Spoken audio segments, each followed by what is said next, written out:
Well, I used up all of the high-speed data on my free phone plan, and instead of going from high speed to low speed, it just cuts off completely, so probably no more videos, you know, unless I'm at the library, which I am.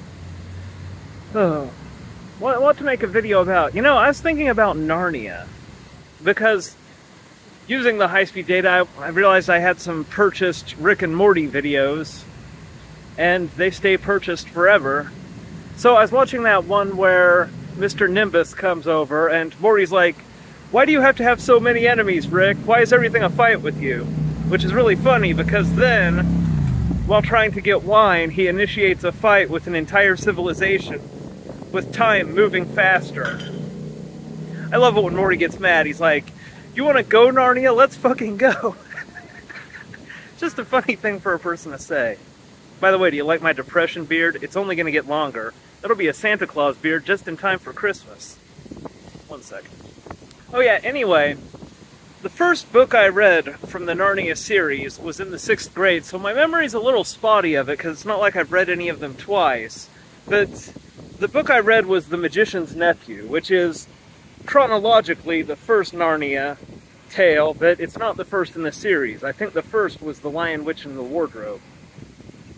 And the thing about me is, I always remember inconsistencies more than I remember other shit. Like, a lot of the details of the book escape me, except the stuff that I thought of and was thinking, well, that don't make no science. So let's go over the Narnia series. By the way, I think I'm going to have to clip my nails. I'm okay with having 10 long claws, but this one chipped off, and I'm not okay with having 9 long claws, so I'm going to have to fucking spend my hard-earned goddamn money on some nail clippers. Because I'm too tired to fucking bite 9 giant nails down to nothing. Ugh, it's a hard life. Where was I? Narnia or something? Oh yes, Narnia. The Magician's Nephew. So, in The Magician's Nephew and this girl named Polly, they go to Narnia first, but it goes down like this. The magician is like, "Well, I have this box that has contents from the beginning of time inside, but I opened the box and there was nothing but dust inside. But rather than assuming that I had been fleeced as anyone else would do, I took that dust and I turned it into these gold rings that'll magically transport you somewhere." Well, actually, he didn't say that until Polly touches one and vanishes. Then he's like to his nephew, "Oh, if you ever want to see that bitch again, you're going to have to touch one of these rings too." Or maybe it was the boy that went first. Again, like I said, my memory's spotty. Now, as a kid, I was thinking, like, how do you start with dust and then turn it into a ring that can transport you places? If you started with non-magical dust, could it transport you somewhere non-magical? Like if I had dust from Iran, could you like come up with a way to teleport me there? Not that I'd want to go to Iran, that's just an example. There's like, what is the intermediate process? This is what I was thinking as a 6th grader. Like how do you just start with dust and go to a magic transporting ring? So anyway, one of the kids is stupid enough to touch the ring and is whisked away, and the other one is blackmailed into touching a ring to find them. There's also green rings, which will bring you back. Man, I'm not great at synopsis, but like I said, you know, this was like 35 years ago I read this shit. Or like 30 years ago. So anyway, the Magician's Nephew, he gets one of the green rings and puts it in his right pocket. I remember that because of the mnemonic to remember which pocket the green ring is in. G goes in the right pocket, GR, that's green. It's such a good mnemonic that I remember it to this day. He touches one of the gold rings, or grabs one, and he vanishes and comes up in a pool of water into this place that's just full of ponds. And it's a really tranquil, peaceful place, and he feels like he's just been there forever. Except there's this girl who's like, "Oi, where'd you come from then? Pip pip cheerio." And he's like, "Well, I've always been here." And she's like, "No, you haven't. I just saw you come up out of that pool of water." And he's like, "Fuck you. Well, you calling me a liar, you whore?" Or at least I think that's how that went down. Again, fuzzy memory. But another thing they find is a guinea pig with one of the gold rings taped to it. And this sticks in my mind, because I immediately noticed this as a 6th grader. How do you tape a magic gold ring to a guinea pig? Like, think about how... Anyway, now that that loud motherfucker has passed, how do you tape a magic ring to a guinea pig? Well, these magic rings, they won't just whisk away inanimate materials that touch them, otherwise they would whisk away the table. So what you would do is you'd pull off a strip of tape, you'd bring it down on the ring so that the ring stuck, and then you would bring the ring down on the guinea pig. But here's the thing.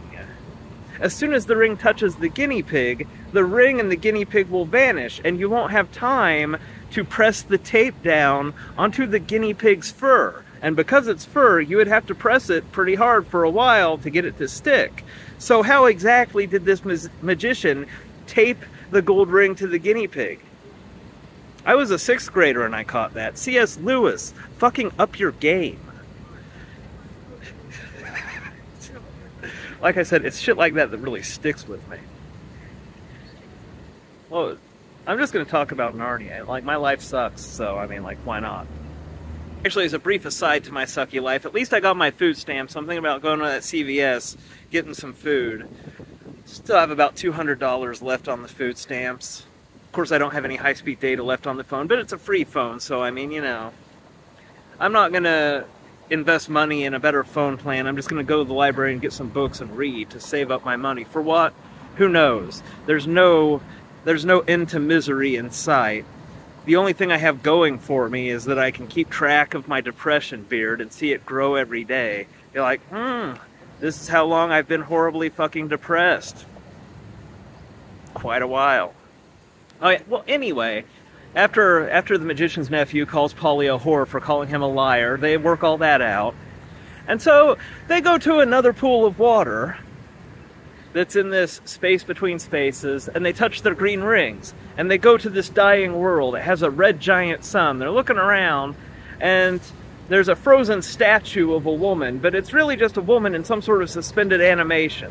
The witch from The Lion, the Witch, and the Wardrobe. Apparently she's just like, oh, this universe is dying, I'll freeze myself in the hopes that something good happens. Which seems pretty, I don't know, fucking complacent, but hey man, she was right, so who am I to judge? A couple of kids came from another universe. And so she's being a bitch, and they try to escape her, but she grabs Polly's hair just as she's touching the gold ring. Again, like, hair is dead matter. It's not, like, living tissue. So, should that drag the witch with them into that space between spaces? Well, apparently it does. But the witch doesn't like the serenity of it, and she's having, like, fucking conniptions or something. And so they go back to the human universe, where the witch just starts all kinds of fucking trouble, like throwing lampposts at people. So, again, my memory's fuzzy. They somehow drag her back to that place with the pools of water, and she's on a horse. And the horse goes to one of the pools of water and tries to drink out of it. Now here's the thing. When the kids come out of the water, they specifically say that they're not wet from being in the water. Now, if something looks like water, but is lacking one of the salient properties of water, i.e. getting you wet, then it's not water. So I think we can assume that horse is going to fucking die from drinking that. Or the water is the universe itself, in which case the horse is drinking parts of the universe.